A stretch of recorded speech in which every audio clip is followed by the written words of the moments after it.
Giant Piña, tampok sa 10th Piña Festival sa Pudtol, Apayao. Silipin sa report.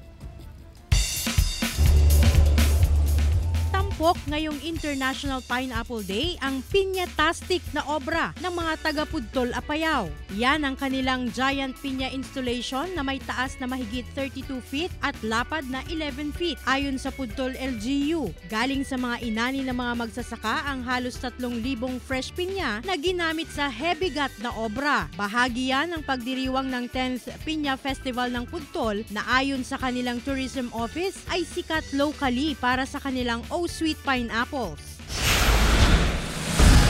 Kakanin.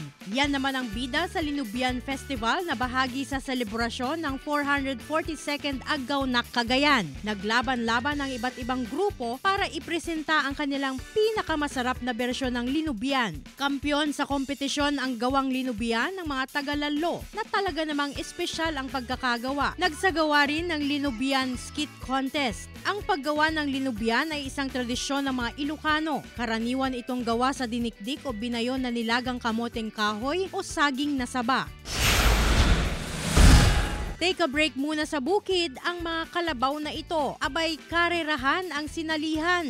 Bahagi ito ng selebrasyon ng Kabinulig Festival sa bayan ng Flora sa Apayao. Tiniyak naman ng lahat na nasa kondisyon ang mga alagang kalabaw. Ginanap din ang healthiest Carabao at may pa-costume contest pa. Glam Kalikdan Dizon, One North Central Luzon.